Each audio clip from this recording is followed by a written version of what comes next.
have to do this. It's been a life or death situation where I'm just like, I have to put my brain and my head in and my body into like a survival mode. He doesn't want to disappoint anybody, and he doesn't want to have that burden of he failed. And I think that there might be a bit of that fear of failure in there. In a way, he's kind of like brutally honest. I kind of call him a robot sometimes because he lacks emotions in a way as well. But he's like honestly the best guy ever.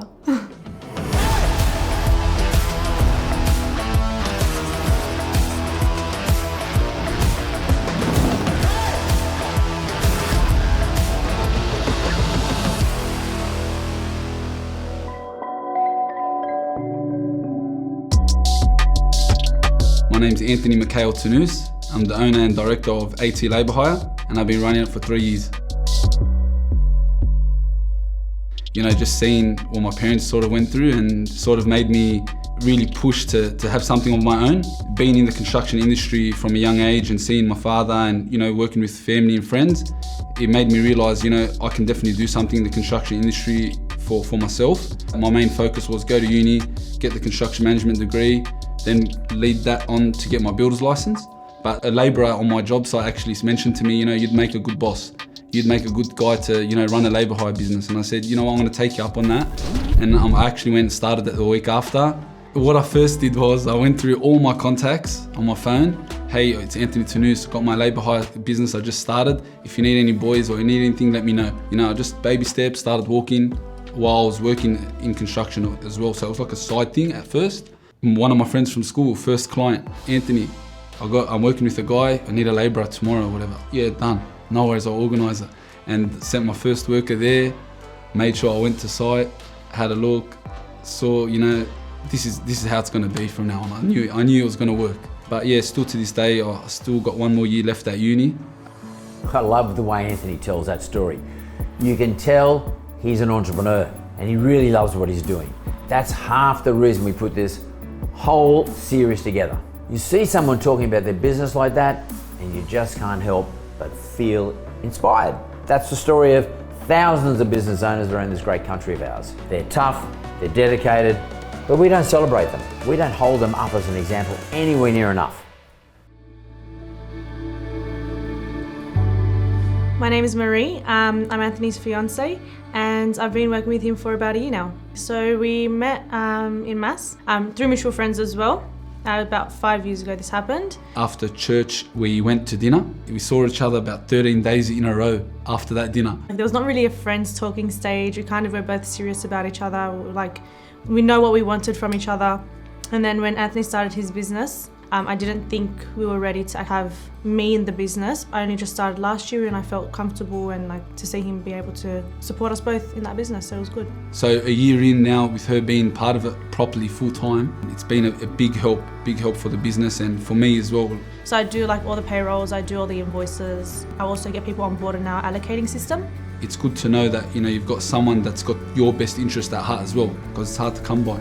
Who better to trust than someone like that's going to be your other half? My name's Mathew, and I've known Anthony for over 10 years.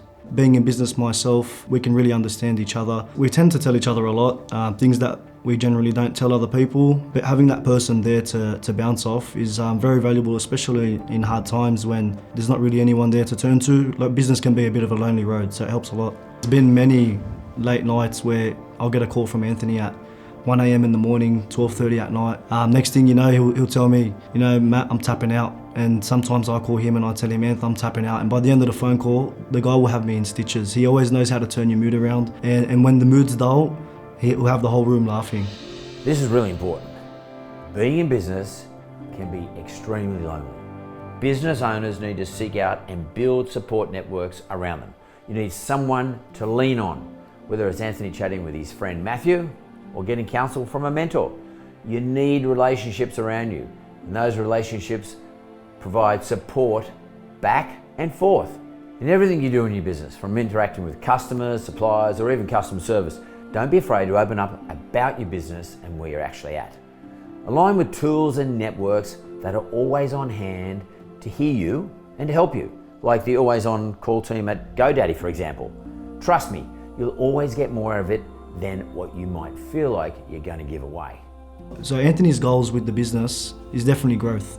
He's very aspirational and he wants to go large. I don't see him going small. I need to grow, I need to be able to get to a level where the people around me and myself, don't have financial stress. For example, the situation that we went through, potentially lose our family home, and I always have a constant reminder, all right, I need to make sure that I set myself up and my family up so we don't go back to that situation. From the outside looking in, Anthony seems to be the leader for his family, and he's the one that sort of carries the weight of the world on his shoulders, you could say. I think a lot of his drive is that when he was growing up and when he was younger, he couldn't actually get everything he wanted. And he realised that if he doesn't do it, he's not going to be able to get it. I think there's a bit of insecurity there in terms of family and having no one else to fall back on but himself, and he doesn't really want to let anybody down. But it's about breaking those barriers, because there has to come a time where you're able to let go and you can move forward so that your business can grow. The only two things really stopping us from where we need to go now and expanding the business is Anthony actually having trouble trusting people with their key roles and key delegations, and also the other one would be recruitment. I think that the best thing for him would definitely be delegation. He'd be able to free himself up and do more of what he's good at, and he's really good at forming relationships and building relationships. Carries the weight of the world, needs to delegate more. Sound familiar? These are pretty normal things to hear about most entrepreneurs, especially young ones. No one's perfect, and there's always more you can do to improve. But beyond the cliches, something doesn't quite fit right here, for me anyway, with Anthony. He seems impatient. He's only 24, but he's in a rush to make everything happen right now. And I'm going to get to the bottom of that. Can I play you something? Yeah. I have to build my own empire. Otherwise, there's no one else that's going to do it for my family. My dad didn't really know much English, didn't have much opportunity. I got to be that person my family can depend on, because there's no one else. It's just me, my mum, my dad and my sister. Potentially, losing our house when we were younger. And if it wasn't for me, as getting older, then me helping save it as well. Again, I'm going to do everything I can in my power, to make this happen and get our family out of this and build my empire. That's very commendable. So do you think that motivates you to be a impatient business person, or does it just give you an ambition and a goal? I don't know if I'd call it impatient, but it's more why waste time? All that was happening when I was 19, 20, 21. All my mates were, hanging out, enjoying life, spending their money the way they really actually wanted to.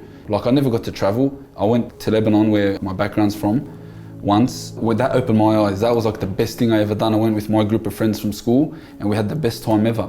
And the only way I done that was I was working hard. In my head, I'm just to myself, I got to just redo that times 100. Now the next step is in my head, get married, and now I'll be able to do that with Mary, with my friends. I'll be able to travel, I'll be able to enjoy life. Just do it, you know what I mean? I think that's a good mindset. Just get this sense that there's a lot going on in your head. So you want to be a businessman, okay? Yeah. Businessmen is quite ruthless in the way they think. And what I mean by that, I don't mean you've got to be a ruthless bastard and hurt people or anything. I don't mean that. But they are very ruthless in respect to themselves. They actually keep it quite simple. Yeah. One thing I know, looking backwards in terms of my experience, is that try not to clutter my head with too many ambitions. And I don't mean ambitions in relation to business, but just ambitions to look after my family. I want to get a house, I want to get married. They're all great things to have on your wish list. That's all it is. What I do is I do a 5-year plan. And that's too long. Yeah. Have 1 year plan, okay, please. Because 5-year plan to go, hang on, 5 years, what's going to happen next? What's going to happen next 5 years is a whole lot of stuff. Yeah. Between 24 and 29, a lot of things happen in your life. Yeah. Have a 1 year plan, okay? Yeah. And then I would like to see you have a 1 week plan and a 1 month plan and a 1 year plan. That's as much as you need right now. Yeah. So right now is about every single day or every single week extracting as much out of the demand, the market that's coming to you as you possibly can. Because if you go beyond that, there's just too much shit going on, man. It's too much for you. It's easy to write some fantasy 5-year plan and pat yourself on the back. But the simple fact is, the world moves too fast, especially today, for any business to be wedded to a rigid 5-year plan. So many business owners buy into the idea that because they spent an afternoon thinking about a 5-year plan, that they have solved the problems of the business. Well, let me tell you this. If you don't solve the problems of today in your business, there won't be a business in 5 years to plan for. Sure, have your long-term goals. They're important. But don't lose your head up there in the clouds. Just park your data up there, not your objectives. Don't prescribe yourself to a restrictive plan for achieving what you want to achieve. Now look, Anthony's itching to fast forward these next 5 years. He needs someone to tell him he just doesn't have to be that way. He's sprinting at the start of a marathon. I don't think he actually realises how much of a race he still has left to run. Take it from me, you've always got more time than you realise. It's a long game we've got to play. My mum and dad, they're the biggest ones. Like, we're worried about you. You're doing too much. Like, relax, calm down. You've got to relax a little bit. Because, I mean, it's very honourable to want to look after your mum and dad. But your mum and dad are probably saying, look, we're okay. Like, we're not hanging out for you to look after us. There's just no one else, you know what I mean? I know, I get it, but like, doesn't matter. They're not eating in the street and that need to be desperately rescued. Yeah. They're okay. They're okay, aren't they? Yeah. They're okay. They're not now they're doing good. You know. Okay, like, now I'm only talking about now. I'm only talking about now. Now. And I don't think it's a good idea to think about what was the problem in the past and therefore let that be something that occupies your mind. I mean, that can be used as a fuel. Just to motivate you a bit. But really, what should be motivating is what you can do, as opposed to why you want to do it. You know, what you want to stop, which is already stopped. Yeah. Don't think about those things. I just forget that, like, we've come out of it, sort of. Definitely. Yeah, look, in the middle of the night, think about all this crazy stuff. They're great things to dream about. But like day to day, it's about laser focus on your business. And your business is really about making sure your client's always happy, your reputation is maintained, and that your staff are always available. So in that regard, a thing that could really burn your reputation, probably your biggest Achilles heel is cash flow. Yeah. Because people have their own cash flow problems, so they can't pay you. That's what it is. You know, like, I can't say that to my clients. Oh, I can't pay my house. Like, I can't pay my workers. Oh, sorry, I can't send you workers. Like, if they hear that, they'll say, oh, we'll just go use someone else. That's your Achilles heel. That's your biggest weakness. So you're trying to build a business, so you're building a good reputation, you can supply and you can pay. But it's only going to take one small thing to ruin that. Yeah. And there's an old Israeli saying, a Hebrew saying, Shem Tov Shem Tov, means oil is good, reputation is best. Yeah, that's the biggest thing I try to tell myself every day. But what are you doing about that every day? If I'm in the jungle, I'm getting hunted by a sniper. There's no point reminding myself every day I'm getting hunted by a sniper, okay? What are you doing? What am I doing about it? Where am I looking? Where am I trying to get intelligence from? So I would suggest that you need to have a gauge on the economy. Yeah. What's happening? Because if the economy turns to shit, which it could. Which it has, like, pretty much. Totally. Yeah, like I went through. Well, your clients are going to say, we're not building anymore. We're going to pull up stumps for a little while. We don't need your labour. Your survival is about you being aware of these things and doing something about it. But in terms of thriving, so let's say the economy's on fire. This is about thriving now, okay? Yep. So how are you going to solve the cash flow problems? So there's actually a software company that approached me, and they actually solve cash flow issues for companies. What they do, they integrate with Xero Voice. I know how it works. So, but that helps you survive the Christmas period. I'm talking about thriving. Surviving, you need to be able to have someone to give you $25,000, $50,000 out of your invoices to make sure you get through it. Thriving means, shit, something's going to happen, it's going to be big, and I don't want to miss it. Yeah. Because you could miss it. And that's the thing. And then if you fucking miss it, mate, if something happens, Anthony, and some big dude comes along to you and they say, can you give us this amount of labour hire, and you're not ready, and you say, no, I can't, they might be the three that were going to provide you the biggest opportunity of your life. And they'll go somewhere else. Yeah. Because they won't hang around and say, oh, look, we'll come back and see you next month, or in 6 months, or 9 months when you're sorted. Yeah, it's actually happening to me right now. So you've got to get this stuff sorted. So I think cheapest form of capital is debt today, because the interest rate's very low. Yeah. The cheapest form, equity is quite expensive. Whenever you give some part of your business, you're giving them because you need the money. They know you need the money, so they're not going to give you a very good valuation. They're not going to give you a future value. Yeah. They're going to give you a current value and say, mate, you're in shit, you need the money. Yeah. Oh, what do you reckon it's worth? Business is worth $1 million? I reckon it's worth $500,000. I'll give you, $100,000 and give me 20%. So, and I have a view on, in your business at least, investors, you've got to be careful who the investors come into your business. Yeah. You got some individual dude coming and say, listen, I'd like to invest in your business. You got to say why. Where's that money coming from? What are you using the dough for? What do you want me to do for you? What do you want out of this? Here's a question for you. What's cheaper as a source of funding for your business? Is it taking on debt, or is it raising money and giving away equity? Now that's a question you've got to answer for yourself, unfortunately. It's about running the numbers and determining what's cheaper for you in the long run and what's available to you in the short term. Incurring interest or giving away decision-making power with an equity deal. That's sort of what it comes down to. For my money, particularly in such a low rate interest environment, debt's a much cheaper form of funding. Typically in small businesses, equity deals can end up being a pretty big percentage. Could be 50%. That's a lot of ownership in the business that you're giving away. Now this means that an additional revenue that you might take from the equity back growth, in other words, funding coming from equity, it's going to be shared between you and your new business partner. When your growth is funded by debt, you've got to pay back the borrowed amount, yep, plus the interest. But once you do that, all the additional revenue that comes off the back of this investment stays with you. It's something you need to think about and run the numbers on before you make any decision.